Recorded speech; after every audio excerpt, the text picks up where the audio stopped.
Social media था जिसने राहुल गांधी की इमेज पप्पू बना दी थी। मैं 2 बार उनसे मिला हूं रंधावा जी से, लेकिन कोई फायदा नहीं है। मैंने देख लिया, मैं बहुत नेताओं से मिला, बहुत नेताओं के मैंने दरी उठाई, बहुत नेताओं के पैर छुए, नारे लगाए, लेकिन धनबल के आगे सब फेल है। राजनीति में दोनों राष्ट्रीय पार्टियों में केवल धनबल चलता है, पैसा चलता है। मेरे पे सचिन पायलट साहब का टैग लगा हुआ है, जबकि मैं पायलट साहब से विधानसभा देवली उनियारा के टिकट मांगने के दौरान मिला था। उसके बाद में कभी पायलट साहब से मिला नहीं। आप बड़ा कारण किसको मानते हैं, कौन से नेता का कारण मानते हैं कांग्रेस में आपका टिकट? मैं गोविंद सिंह जी डोटासरा। मैं दलित समाज से, माइनॉरिटी समाज से एक निवेदन कर रहा हूं, कभी भी आपको कभी संकट आया है तो कभी प्रमोद जैन भैया आपके साथ खड़ा मिला है क्या?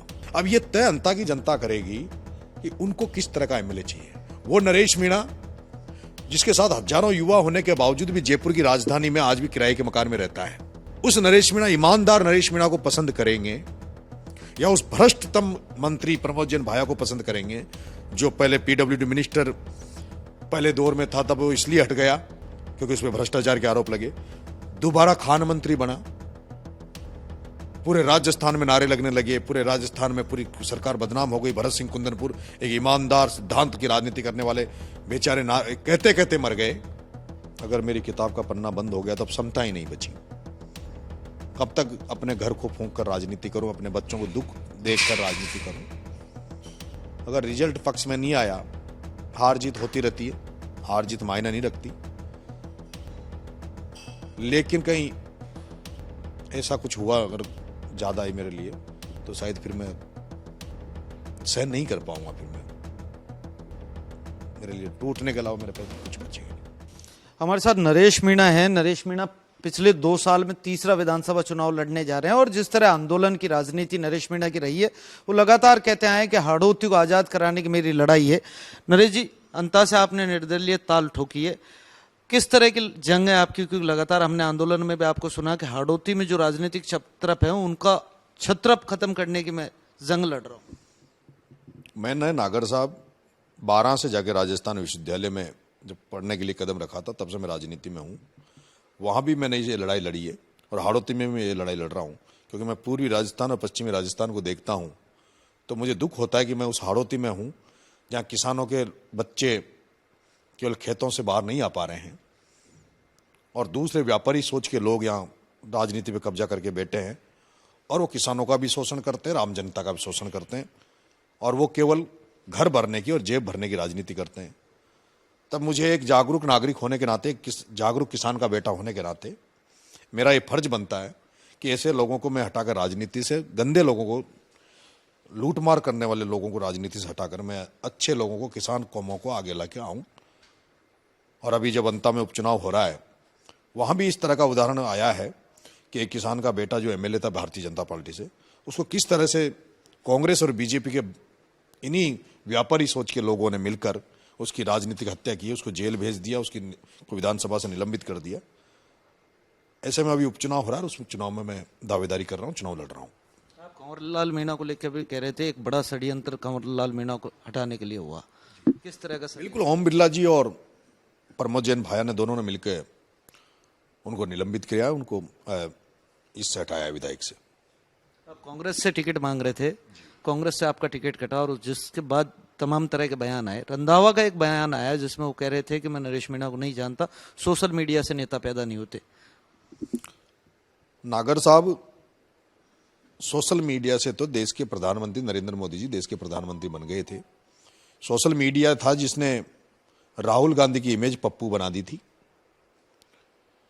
सोशल मीडिया पे जो प्रतिक्रियाएं आती है उसको आदमी देता है, कोई जानवर तो देते नहीं है। रंधाबाजी भी शायद सोशल मीडिया चलाते होंगे, मेरे हिसाब से उनका भी कोई आईडी चलती होगी, वो अपने आईडी को बंद कर दे। अगर उनको सोशल मीडिया पे भरोसा नहीं है, सोशल मीडिया को वो मतलब कोई काम की चीज नहीं मानते, तो उनको कर देना चाहिए। वो कहते हैं नरेश मीणा मेरे से कभी मिला नहीं, उसके भी सोशल मीडिया पे वीडियोज लोग आजकल कोई भी चीज छुपी नहीं हो सकती कैमरे से, और कैमरा आपको जो भी है उसको पुराने समय से निकाल के ले आते हैं। उनको सामने वीडियो भी आ गई कि भाई मैं 2 बार उनसे मिला हूं रंधावा जी से, लेकिन कोई फायदा नहीं है। मैंने देख लिया, मैं बहुत नेताओं से मिला, बहुत नेताओं के मैंने दरी उठाई, बहुत नेताओं के पैर छुए, नारे लगाए, लेकिन धनबल के आगे सब फेल है। राजनीति में दोनों राष्ट्रीय पार्टियों में केवल धनबल चलता, पैसा चलता है। आपने जो विधानसभा चुनाव लड़ा था छबड़ा से, उसमें 45,000 वोट मिले। उसके बाद आपने देवली उनियारा चुनाव लड़ा, 60,000 वोट मिले। अब अंता से ताल ठोक रहे हैं। क्यों नहीं नजर आई कांग्रेस को आपकी के पीछे खड़ी भीड़? क्योंकि घर से 400-500 किलोमीटर। मैं इसमें एक नागर साहब एक कारण ये भी मानता हूं सचिन पायलट साहब का। मेरे पे सचिन पायलट साहब का टैग लगा हुआ है, जबकि मैं पायलट साहब से विधानसभा देवली उनियारा के टिकट मांगने के दौरान मिला था। उसके बाद में कभी पायलट साहब से मिला नहीं। लेकिन मुझे पायलट साहब की राजनीति करने का तरीका, पायलट साहब की राजनीति का जो नेचर है वो मुझे पसंद है, और मेरा भी ये रहता है कि भाई हम भी इस तरह चले। इसी बात को लेकर लोगों में संशय रहता है कांग्रेस में कि कहीं सचिन पायलट नरेश मीणा मजबूत हो जाएगा तो सचिन पायलट मजबूत हो जाएगा। मुझे जिस जल्दबाजी में टिकट इस बार प्रमोद जैन भाया को दिया है, उसका मुझे ऐसा लगता है कि उसका कारण सिर्फ यही था कि राहुल गांधी जी विदेश में थे और उनको लगा कि कहीं राहुल गांधी जी देश में रहें और ये सारे लोग, क्योंकि मेरे को भी, मैं नाम नहीं बताऊंगा, लेकिन कांग्रेस में भी बड़े एक राष्ट्रीय लेवल पे मेरी मदद करने के लिए लोग तैयार थे। मुझे एससी प्रकोष्ठ, जो राष्ट्रीय एससी प्रकोष्ठ के अध्यक्ष थे, उन्होंने दिल्ली बुलाया था कि भाई आप आ जाओ, राहुल गांधी जी से आपको मुलाकात करवा देंगे। मुझे लगता है कि उनको लगा कि ये कहीं ऊपर से राहुल गांधी जी के पास इसकी बात नहीं पहुंच जाए, और राहुल गांधी जी जिस तरह से यूथ की बात करते हैं, आदिवासियों की बात करते हैं, उसको टिकट नहीं देते, इसलिए जल्दबाजी में टिकट भाया का किया। और उसमें मेरे को तो ये लगता है कहीं ना कहीं कि भाई वो साजिश ही केवल ये थी, भाई सचिन पायलट, नरेश को टिकट मिलता है तो सचिन पायलट मजबूत होगा, तो उसको रोकने के लिए क्या होगा। आप बड़ा कारण किसको मानते हैं? कौन से नेता का कारण मानते हैं कांग्रेस में आपका टिकट है? मैं गोविंद सिंह जी डोटासरा। अशोक गहलोत जी का भी ट्वीट आया था, उस समय हम देख रहे थे, आपको लेके एक बयान उन्होंने दिया कि नरेश लंबी रेस का घोड़ा है, लेकिन उसे धैर्य रखना चाहिए, और मैं उन्हें सलाह देता हूं कि उनका भविष्य उज्जवल है, वो धैर्य रखें। देखो, गहलोत साहब ने मुझे अनशन पे था तब भी मेरे को धरना अनशन तोड़ने की अपील की थी और मेरे को शुभकामनाएं दी थी, तब मैंने भी उनका धन्यवाद ज्ञापित किया था। और गहलोत साहब से मेरे ये था भाई अब आदरणीय गहलोत साहब का आशीर्वाद मुझे मिलेगा। फिर अभी जब उन्होंने ये पोस्ट डली थी, भाई नरेश बोला था कि भाई नरेश को गुस्से पे ठंडा रखना चाहिए, तो जी न्यूज पे मेरा एक इंटरव्यू था, उसमें मैंने कहा था कि मैं उनका आदर करता हूं और आदर करते हुए गहलोत साहब की सलाह को मैं मानूंगा। लेकिन मुझे विश्वास था कि हो सकता है अपने टिकट पे कोई चर्चा भी होगी, लेकिन बिना कोई चर्चा किए, बिना कोई ग्राउंड सर्वे किए, बिना कुछ पूछे और अचानक से टिकट डिक्लेयर कर दिया। कांग्रेस में तो तमाम गुटबाजी का आप कह ही रहे हैं, मैं गुटबाजी के शिकार हो गया, इस वजह से मेरा टिकट कटा। लेकिन सुनने में आ रहा है बीजेपी में भी लेकर आपको बड़ी चर्चा है कि यहाँ अंता को जो टिकट है वो इस दृष्टिकोण से दिया जा सकता है कि नरेश विधानसभा बना। देखो, बीजेपी ने मुझे भी ऑफर किया था और शायद मैं डन कर देता, हाँ कर देता, तो मेरा टिकट कभी का फाइनल हो चुका होता। लेकिन मैंने कह रखा है कि भाई मैं भारतीय जनता पार्टी में कभी जीते जी नहीं जाऊंगा। लेकिन मुझे ऐसा लग रहा है क्योंकि मैंने बार बार जो सामाजिक जागृति लाने का प्रयास किया है, हाड़ौती में किसान जागृति लाने का प्रयास किया है, मैं अभी भी कह रहा हूं कि सैनी जी का माली समाज का, क्योंकि बनता है कि माली समाज को टिकट मिलना चाहिए जिस तरह से उनकी संख्या है। और माली समाज से मैं कल नंदलाल जी सुमन जो जिला प्रमुख थे उनके बैठने गया, तब भी मैंने कहा कि माली समाज में अगर टिकट मिलेगा तो मैं बड़ा सौहार्दपूर्ण तरीके से हम चुनाव लड़ेंगे, वोट जनता देगी, लेकिन बड़े ही हम कोई टीका टिप्पणी कोई इस तरह की बात नहीं करेंगे। लेकिन मुझे ऐसा लग रहा है कि शायद अब वसुंधरा जी चुनाव जिताने के लिए टिकट नहीं देगी, क्योंकि वसुंधरा जी का जो भी होगा, जो टिकट आएगा वो वसुंधरा जी का आएगा। और पिछले दिनों जो पिपलौदी मामले में मैंने जिस तरह से झालावाड़ में जाके काम किया, और मैंने ये कहा कि वसुंधरा जी को मैं यहाँ से हटाकर, उनको यहाँ से हटाकर और किसी धाकड़ का बेटा यहाँ का सांसद होना चाहिए, क्योंकि वसुंधरा जी ने धाकड़ का टिकट काटकर ही, छत्रपति नागर का टिकट काटकर 1989 में वसुंधरा जी आकर यहाँ बैठ गई थी। अगर उस समय धाकड़ समाज जाग जाता, लोग जाग जाते, तो शायद अभी 5-7 बार 10 बार सांसद वसुंधरा जी बनी, जिनका 2 वोट भी नहीं है। ऐसे में धाकड़ समाज यहाँ 5-6 बार सांसद हो चुके थे। तो मैंने ये अभी कहीं जब भी जहाँ भी मैं जाता हूँ तो धाकड़ समाज को मैंने कहा भाई हम चाहते हैं कि अगली बार यहाँ पे धाकड़ समाज चुनाव लड़े सांसद का, और हम लोग पूरी ताकत से उसके साथ लगे, जैसे मैं गुंजल साहब के साथ लगा कोटा में, तो उससे हमारी सामाजिक एकता भी आएगी, समाजों में सौहार्द भी बढ़ेगा किसान जातियों में। इसी बात को लेकर वसुंधरा जी को ये लगता है कि कैसे न कैसे नरेश मीणा को रोका जाए, और उसके तहत आज मुझे जैसा जानकारी में आ रहा है कि वसुंधरा जी अब माली समाज का टिकट काट के और किसी मीणा पे दाव इसलिए खेल सकती है ताकि प्रमोद जैन भाया को उसका फायदा मिल जाए और 2 मीणाओं को लड़ा के आपस में और प्रमोद जैन भाया को चुनाव जिता दिया जाए। लेकिन मुझे भरोसा विश्वास है अभी भी है कि भाई माली को ही टिकट मिलना चाहिए, और मेरे को लगता है कि सैनी समाज के व्यक्ति को टिकट मिलेगा तो टक्कर मेरी और सैनी समाज के बीच में रहेगी। ये तय मान लीजिए आप कि प्रमोद जैन भाया की जमानत जब्त होना तय है। लेकिन अगर सैनी समाज का टिकट काट के अगर किसी मुझे कमजोर करने की मंशा से अगर मीणा को देगी तो सैनी समाज बर्दाश्त नहीं करेगा। सैनी समाज फिर नरेश मीणा को आशीर्वाद देगा, और अभी भी जिस तरह से सैनी समाज का फुल सपोर्ट मुझे मिल रहा है उससे ये लगता है कि फिर ये जो दाव खेल रहे हैं इनका उल्टा पड़ेगा। नरेश, अंता के जब राजनीतिक गणित की हमने बात की, जातीय अनुपातों की बात की, तो वहाँ देखा हमने माइनॉरिटी के वोट हैं, एससी का वोट है, जो परंपरागत कांग्रेस का वोट है। लेकिन यहाँ आप लगातार जातियों को लेकर प्रतिनिधित्व की बात करते हैं, बड़े क्षेत्रों का राज है जो छोटी जातियों का हक खा जाती है, जहाँ जिनकी संख्या होती है उनका हक खा जाते हैं। तो कैसे देखते हैं माइनॉरिटी और एससी कैसे जोड़ेंगे? देखो, मैंने बार बार कहा है जिसकी जितनी संख्या उसकी उतनी भागीदारी होनी चाहिए। और अभी दौसा में एक सामान्य सीट पे एक दलित डीसी बेरवा को लोगों ने एमएलए बनाया सामान्य सीट पे। आज कई जगह सामान्य सीटों पे ट्राइबल के लोग एमएलए हैं। हाड़ौती में भी सांगोदे की सीट ऐसी सीट है जिसपे दलित को बनाया जा सकता है। अंता में सबसे ज्यादा तो दलित है। अंता में माली भी सेकंड नंबर पे है, सबसे ज्यादा एससी है। लेकिन एससी को तो कांग्रेस क्या देती है? केवल वोट बैंक को, वोट बैंक मानती है उनको, वो मानती है। इसी तरह से मुस्लिम को ले लो आप, मुस्लिम समुदाय पूरी तरह से कांग्रेस को वोट कास्ट करता है। लेकिन हाड़ौती में एक टिकट मुस्लिम समुदाय को दिया जाता है और 3 बार से दिया जा रहा है। लेकिन दिया किस जगह जा रहा है? जहां मुसलमानों की वोट ही नहीं है, जहां जो बीजेपी का गढ़ है। जहां मुस्लिमों के वोट है कोटा उत्तर में, जहां शांति धारीवाल जी चुनाव लड़ते हैं, वहां 70,000 माइनॉरिटी है, 10-15,000 एसटी है, 50,000 एससी है। वहां सेफ जोन है, सेफ जोन है, सेफ सीट है। उस पर तो धारीवाल जी वैश्य समाज से आते हैं, उनको टिकट दिया जाता है। जहां सेफ जोन नहीं है वहां नईमुद्दीन जी गुड्डू को देते हैं। कुल मिला के हमें केवल ये वोट बैंक मानती है कांग्रेस। देने का नंबर जब आता है तो तब उनको देती है जो हमारा शोषण करते हैं, हमारे साथ कुठाराघात करते हैं। मैं अभी अंता में चुनाव हो रहा है, प्रमोद जैन भाया चुनाव लड़ रहे हैं, मैं भी लड़ रहा हूं। मैं दलित समाज से, माइनॉरिटी समाज से एक निवेदन कर रहा हूं, कभी भी आपको कभी संकट आया है तो कभी प्रमोद जैन भाया आपके साथ खड़ा मिला है क्या? प्रमोद जैन भाया तो खुद आरएसएस की शाखा से निकलकर कांग्रेस की विचारधारा में आया है। उसके तो वैचारिक तौर पर वो आपकी मदद कभी कर ही नहीं सकता। वो बाबा साहब भीमराव अंबेडकर के कभी जय भीम के नारे नहीं लगा सकता।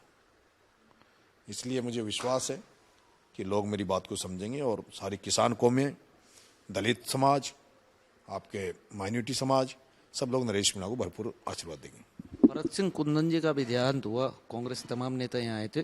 भरत सिंह कुंदन जी ने लंबे समय प्रमोद जैन भाया के खिलाफ मोर्चा खोला और उसी प्रमोद जैन भाया को कांग्रेस ने यहाँ कैंडिडेट बनाया। दूसरी तरफ आप जब टिकट मांग रहे थे तो कांग्रेस के कुछ नेताओं का आपके चरित्र को लेकर बयान आया था, तो उस पर किस तरह? देखो नागर साहब, 2 चीजें हैं। मैंने 12 को गौरवान्वित करने का काम किया राजस्थान में। मैंने ऐसा कोई काम नहीं किया जो मेरा परिवार, मेरा घर, मेरा क्षेत्र, मेरे जिले को कभी नीचा देखना पड़ा हो।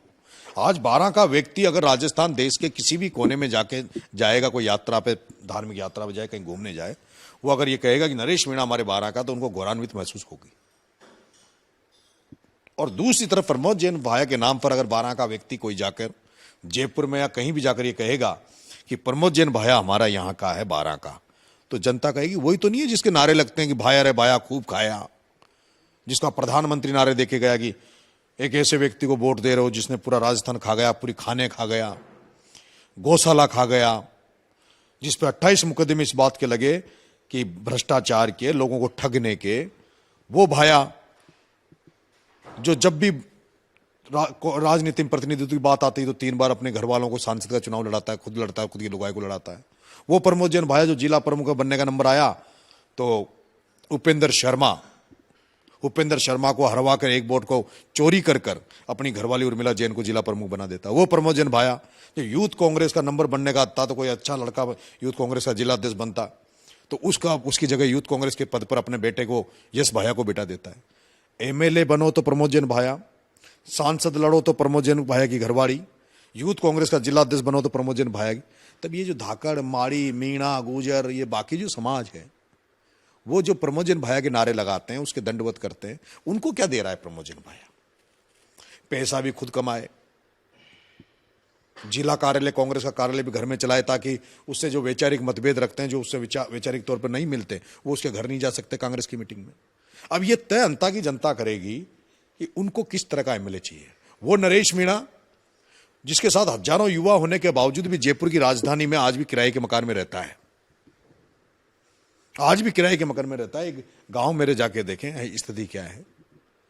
उस नरेश मीणा, ईमानदार नरेश मीणा को पसंद करेंगे या उस भ्रष्टतम मंत्री प्रमोद जैन भाया को पसंद करेंगे, जो पहले पीडब्ल्यूडी मिनिस्टर पहले दौर में था, तब वो इसलिए हट गया क्योंकि उसमें भ्रष्टाचार के आरोप लगे, दोबारा खान मंत्री बना, पूरे राजस्थान में नारे लगने लगे, पूरे राजस्थान में पूरी सरकार बदनाम हो गई। भरत सिंह कुंदनपुर एक ईमानदार सिद्धांत की राजनीति करने वाले बेचारे कहते कहते मर गए कि इस भ्रष्ट को हटाओ, इस भ्रष्ट को हटाओ, इस भ्रष्ट को मौका मत दो।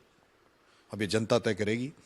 अगर उनको भरत सिंह जी कुंदनपुर को अगर सच्ची श्रद्धांजलि अंता की जनता को देनी है, हाड़ौती की जनता को अगर भरत सिंह कुंदनपुर पसंद है, मैं ये कहूंगा कि उनकी जो अंतिम क्रियाक्रम में भरत सिंह जी क्रियाक्रम में मैं गया था, हजारों लोग उसमें शामिल हुए थे। अगर वो भरत सिंह जी के अंतिम क्रिया में जो लोग शामिल हुए थे, उनको ये लगता है कि भरत सिंह जी की को जिंदा रखना है, वहां नारे लग रहे थे, जब तक सूरज चांद रहेगा भरत सिंह जी अमर रहेंगे, भरत सिंह अमर रहेंगे।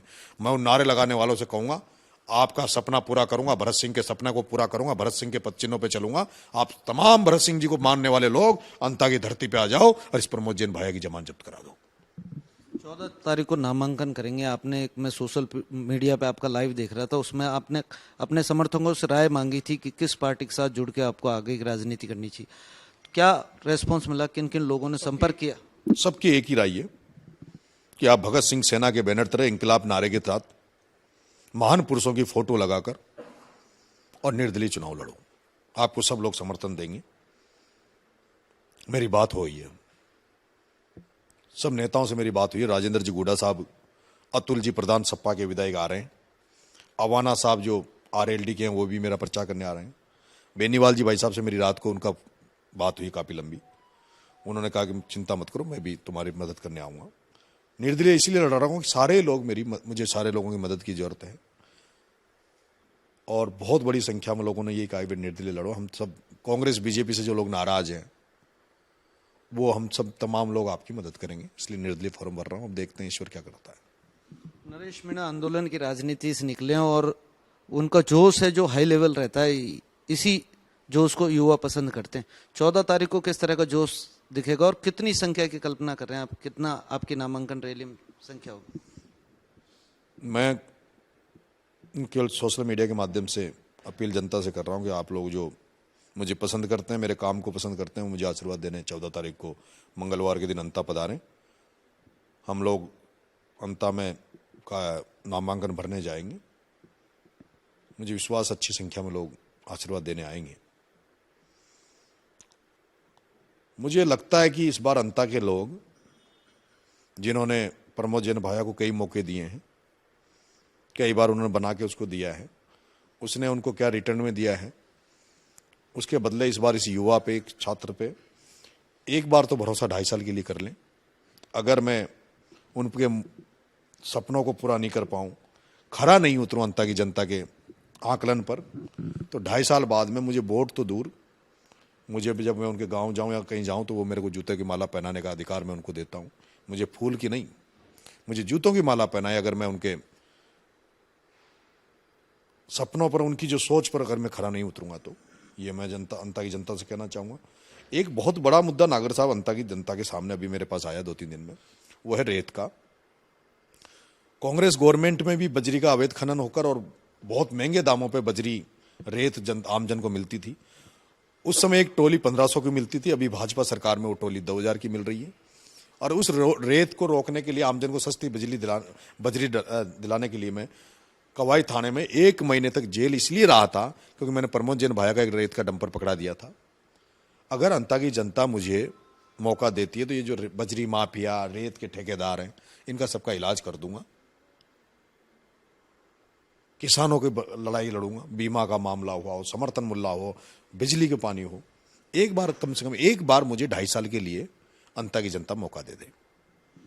मेरे को ध्यान आया, आपने जब जयपुर में धरना दे रहे थे उस समय भी कहा था कि हाड़ौती में ओम बिरला हैं, शांति धारीवाल हैं, वसुंधरा राजे हैं तमाम जो लोग हैं, शांति धारीवाल जी हैं, तमाम लोगों का नाम लेके आप कह रहे थे, इस चुनाव में भी वो विंग आपको चुनाव हराने के लिए काम कर सारे लोग काम करेंगे, लड़ाई की क्या रणनीति है, कैसे उन पर? सारे लोग काम करेंगे। वसुंधरा जी, ओम बिरला जी, शांति धारीवाल जी, प्रमोजन भाया, प्रताप सिंह भी, वो अपनी ताकत लगाए। मैंने एक वो लिए प्रेरणा भगवान राम से। भगवान राम जब रावण से लड़ने गए ना, तब भगवान राम केवल जंगल में अकेले थे, ना उनके पास सेना थी, ना उनके पास बड़े लोग थे, और रावण बहुत शक्तिशाली था, बहुत ही शक्तिशाली। ये रावण से बड़े नहीं है ओम बिरला, वसुंधरा, भायार, ये। लेकिन भगवान राम ईमानदारी पे थे, और जब वो युद्ध लड़ने गए रावण से, तो उनके पास वो सारे लोग आए थे उनकी सेना में, जो लोग शोषित थे, जो पीड़ित थे। सुग्रीव बाली से पीड़ित था, विभीषण रावण से पीड़ित था, और ऐसी सेना में जो लोग उनके साथ आए, जिनके साथ अन्याय हो रहा था, उनको सबको इकट्ठा करके, और उन्होंने रावण लंका फतह की, रावण को मारा, रावण से विजय ली।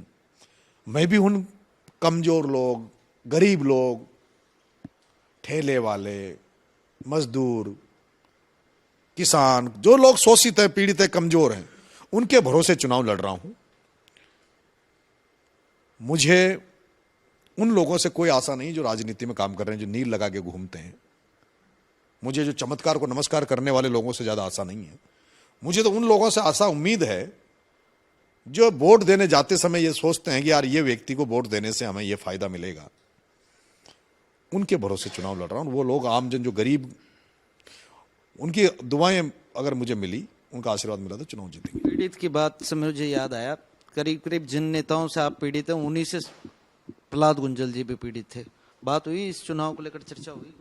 नहीं, मेरी बात नहीं हुई, गुंजल साहब से बात नहीं हुई, लेकिन उनकी और मेरी परिस्थितियां एक जैसी है। जिस तरह से मुझे 12 में मार रहे हैं मिलके, उसी तरह उनको जब वो बीजेपी में थे तब भी मारा गया, और अभी जब वो कांग्रेस से सांसद का चुनाव लड़ाए तब भी सारे लोगों ने मिलकर उनकी राजनीतिक हत्या की। इसलिए मेरी हमेशा उनके प्रति एक भावना रहती है, और इसीलिए मैंने पूरी ताकत उनके चुनाव में लगाई थी। यार ये व्यक्ति इतने सालों से जनता का मुखर होकर लड़ाई लड़ता है, नुकसान पाता है, कीमत चुका रहा है, उसके बावजूद भी इसको मुकाम नहीं मिल रहा। उनसे अच्छा वक्ता कोई नहीं है राजस्थान में, तो प्रहलाद गुंजल से अच्छा वक्ता कोई नहीं है। उनसे ज्यादा जनता भीड़ इकट्ठी करने की कैपेसिटी किसी में भी नहीं है। लेकिन फिर भी जिस तरह से उनको राजनीति, ऐसे जो लोग होते हैं उनको राजनीति षड्यंत्र नहीं आते। हम लोग तो सीधा काम करते हैं, हमें ये नहीं कि कौन क्या षड्यंत्र, लेकिन ये जो षड्यंत्रकारी जो लोग होते हैं, ये जनता को बहला फुसला कर, जनता में धन बल का प्रयोग करके या कोई दूसरे को करके, हम जैसे लोगों को, आज 25 साल हो गए मेरे को भी। राजस्थान यूनिवर्सिटी में था, 2004 में अध्यक्ष बनने का नंबर आया, चुनाव बंद करा दिए, 2010 तक निमट लिया। अब ये तीसरी बार चुनाव लड़ रहा हूँ, टिकट मांगता हूँ, टिकट मिलता नहीं है। चुनाव में भी षड्यंत्र करेंगे, किसको कैसे कैंडिडेट बनाओ, किसको कैसे करो, कोई न कोई नकली वीडियो बना के, कोई झूठ माट के आरोप लगा के नुकसान करने का प्रयास करेंगे। लेकिन मुझे भरोसा है अब इस बार राजस्थान की जनता इस बेटे को की पार जरूर डालेगी। हारेगा सहारा, बाबा खाटू श्याम इस बार निराश नहीं करेंगे। एक अंतिम सवाल, तमाम जो आपके राजनीतिक प्रतिद्वंदी हैं, उनकी एक रणनीति ये भी है कि नरेश मीणा लगातार 2 चुनाव हार चुका है, तीसरी बार चुनाव हार जाएगा तो अपने घर बैठ जाएगा, या आंदोलन की राजनीति खत्म कर देगा, या भविष्य में जो बात कही आपने 2028 की आपकी जो लड़ाई है उसको कमजोर करने वाली रणनीति तो नहीं है? देखिए, मेरे प्रतिद्वंदी नहीं, मीणा 2008 चुनाव हार भी जाता है तो फिर आगे नरेश मीणा की। नागर साहब, मेरे प्रतिद्वंदी एकदम सही सोच रहे हैं, और यही बात मैं खुद भी सोच रहा हूं। छबड़ा के लोगों ने आशीर्वाद दिया, देवली के, अगर कहीं न कहीं अंता के लोगों ने निराश कर दिया, मैं ऐसे जगह खड़ा हूं आज, या तो मेरी किताब का पन्ना बंद हो जाएगा और या इतिहास बनाया जाएगा। अगर मेरी किताब का पन्ना बंद हो गया तो अब समता ही नहीं बची। कब तक अपने घर को फूंक कर राजनीति करो, अपने बच्चों को दुख देखकर राजनीति करो? शरीर भी अब धोखा सा देने लगा है, शरीर थकान महसूस होने लगी जब से मैं अनशन से उठा हूं, भूख हड़ताल से। 15 दिन की भूख हड़ताल जब से मैंने की है, तब से मेरा ऐसा लगता है कि शरीर में ताकत नहीं बची। लेकिन जनता को देखकर, लोगों का प्यार देखकर एक मन में थोड़ा ऊर्जा आती है, करंट आता है, इसलिए चल रहा हूं। अगर रिजल्ट पक्ष में नहीं आया, हार जीत होती रहती है, हार जीत मायने नहीं रखती, लेकिन कहीं ऐसा कुछ हुआ अगर ज़्यादा ही मेरे लिए तो शायद फिर मैं सहन नहीं कर पाऊंगा। फिर मैं, मेरे लिए टूटने के अलावा मेरे पास कुछ बचेगा नहीं। तो ये थे हमारे साथ अंता से निर्दलीय प्रत्याशी नरेश मीणा, जिन्होंने तमाम राजनीतिक चर्चा हमारे साथ की। साथ ही साथ आपको बता दें, अंता विधानसभा जो उपचुनाव है वो हॉट सीट बनी हुई है और पूरे देश और प्रदेश की इस पर नजर है। प्रमोद जैन भाया को कांग्रेस ने यहाँ से उम्मीदवार बनाया और नरेश मीणा का टिकट काटा गया था। तो नरेश मीणा का कहना है कि गहलोत और पायलट गुट के जो नेता थे उनकी आपसी लड़ाई में मेरा टिकट कटा, कहीं न कहीं मुझे राजनीतिक नुकसान हुआ। दूसरी तरफ उन्होंने कहा कि हाड़ौती को स्वतंत्र कराने की मेरी लड़ाई है। तमाम जो राजनीतिक छत्र हैं जिन्होंने वर्षों हाड़ौती का शोषण किया है, आने वाले विधानसभा चुनाव में जनता उन्हें मौका देती है तो उस छत्रपों की राजनीति को खत्म कर हाड़ौती को आजाद कराएंगे। लोकेश नागर, रिपोर्ट भारत, जयपुर।